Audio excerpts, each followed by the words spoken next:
Ele pede ao secretário sanções imediatas e também a identificação de outros brasileiros envolvidos. Ou seja, a sanção contra o Alexandre, o pedido é imediato. Mas daqui a pouco tempo, também teremos ações contra os seus cúmplices. E eu aviso a vocês, as minhas fontes já me confirmaram que Olavo é do Carvalho, melhor canal de cortes do YouTube. Ei, se você gosta do que eu faço, pensa nisso. Esse conteúdo só existe porque tem gente ajudando a manter. Com pouco mais de $5 por mês, você também pode contribuir. Acesse www.paulofigueiredoshow.com/apoia, use o cupom da descrição e já fica o meu obrigado. Agora, o fato que realmente interessa, né? A carta em si. No que consiste a carta? A gente consegue botar aí na tela, né, Bruno? Eu vou ler aqui a íntegra da carta para vocês, porque é uma porrada. Ela diz o seguinte: ao honorável Marco Rubio, o escritório do secretário de Estado dos Estados Unidos, endereço, Washington DC, bababá. Aqui tem uma coisa interessante também. Ela é datada do dia 25 de julho. E, obviamente, isso foi um erro. Mas esse foi aquele famoso errinho delicioso que você coloca na carta. E aí vem os dois tipos de pessoas. Primeiro, os que acham que estão sendo úteis, falando, não, tem que corrigir aí, dia 25 de junho. Como se o cara fosse mandar, o Chris Smith fosse lá ler o tweet do cara e corrigir. Né? Segundo é que a pessoa presta atenção na coisa menos relevante de todas. Absolutamente, eu falo, né? É um sinal de pouca inteligência. Lembra? Senso das proporções. Você ter a capacidade de determinar o que proporcionalmente é importante. Ratio, né? E a pessoa perde. Mas por que isso é delicioso? Porque quanto mais as pessoas comentam, mais o algoritmo é alimentado e mais gente vê o post. Então funciona até positivamente. Diz aqui, assunto, repressão transnacional pelo governo do Brasil. Resposta urgente dos Estados Unidos. Prezado senhor secretário, ontem o Paulo Figueiredo, um jornalista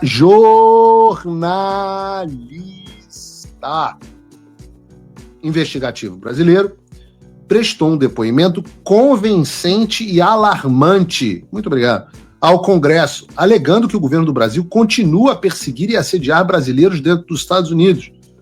Anexe o testemunho por escrito dele para sua análise. Esta não é a primeira vez que o Congresso ouve tal testemunho. Em 7 de maio, de 2024, presidiu uma audiência no Subcomitê de Direitos Humanos da Comissão de Relações Exteriores da Câmara, intitulada Brasil, uma crise de democracia, liberdade e Estado de Direito, onde alegações semelhantes foram descritas por um painel de testemunhas que incluía o senhor Figueiredo. Em 21 de junho de 2024, enviei uma carta formal ao ministro Alexandre de Moraes solicitando informações sobre violações de direitos humanos cometidas por autoridades brasileiras. A carta não foi respondida. Os fatos que temos diante de nós são indiscutíveis. E ele enumera: autoridades brasileiras usaram mecanismos da Interpol para atingir e reprimir dissidentes no exterior. Tentaram contornar os canais formais para pressionar diretamente as autoridades policiais dos Estados Unidos. No meu caso, no caso do Dr. Camarinha, no caso do Felipe Martins.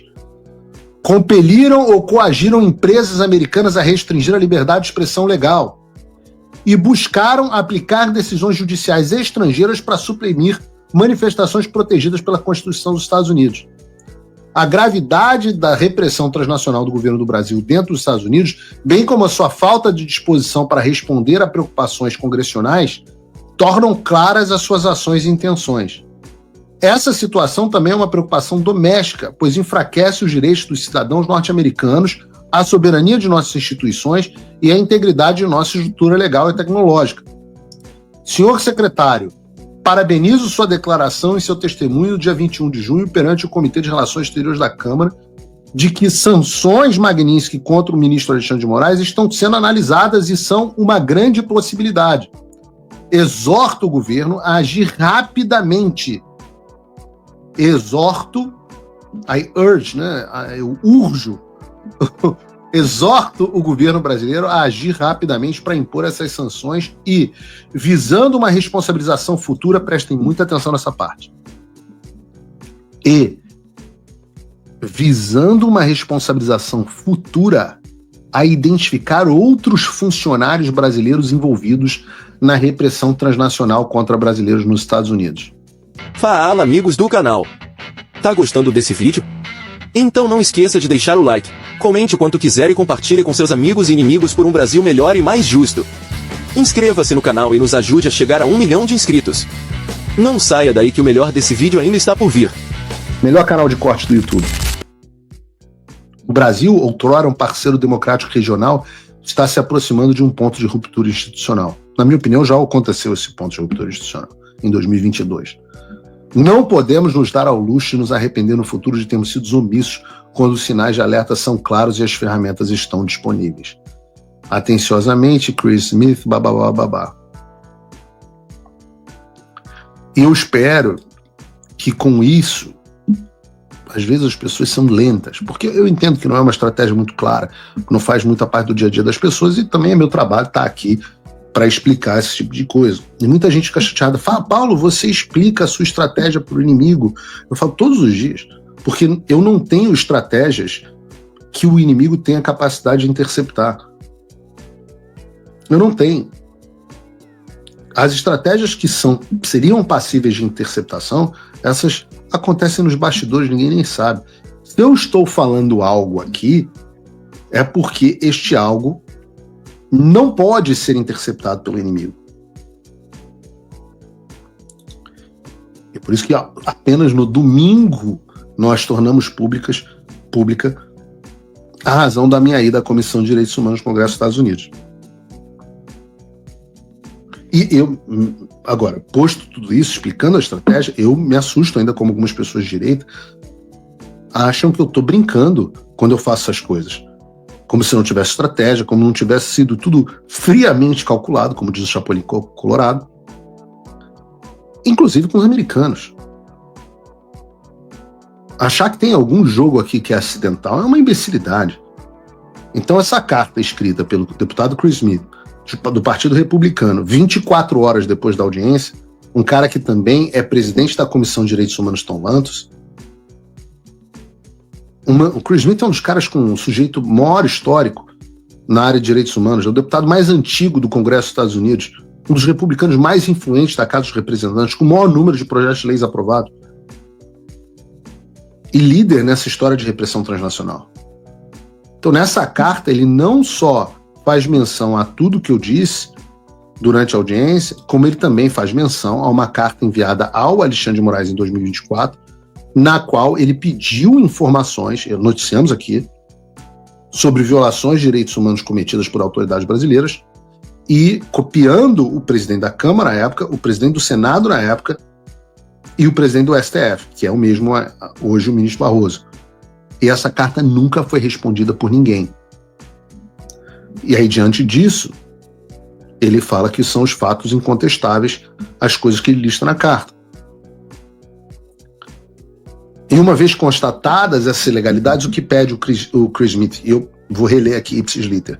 Exorta o governo a agir rapidamente para impor essas sanções ao Alexandre de Moraes e, visando uma responsabilização futura, a identificar outros funcionários brasileiros envolvidos na repressão transnacional nos Estados Unidos. E não foi só, uma carta quase idêntica foi endereçada ao diretor de política doméstica da Casa Branca, que é o Vince Haley. E eu aviso a vocês, as minhas fontes já me confirmaram que tanto o secretário de Estado Marco Rubio quanto o Vince Haley já receberam as correspondências. Então, volto a dizer, chama atenção, ele pede ao secretário sanções imediatas e também a identificação de outros brasileiros envolvidos. Ou seja, a sanção contra o Alexandre, o pedido é imediato. Mas daqui a pouco tempo, também teremos ações contra os seus cúmplices. Os outros ministros do STF, Rodrigo Pacheco, Fábio Schor, quem sabe General Tomás. Lembrem-se, eu disse a vocês que foi entregue uma lista. Muita gente, Paulo, mas você está dizendo que os vistos foram cancelados, mas no X, mas não vimos nada sobre vistos cancelados. Eu falo, meu Deus do céu, o governo americano emitiu um comunicado, mudou a sua política de vistos para quem praticou a censura. Eu avisei que foi enviada uma lista e o governo americano, para não deixar dúvidas, fez um tweet em português dizendo que os inimigos da liberdade de expressão americanos não seriam esquecidos. Aí eu falo assim, mas Paulo, eles não publicaram uma lista dizendo Alexandre de Moraes, fulano de tal. Eu já expliquei que não vão publicar, pô. Mas aí o sujeito tem que ser meio burro. Tem que ser meio burro. Aí tem que ser meio burro.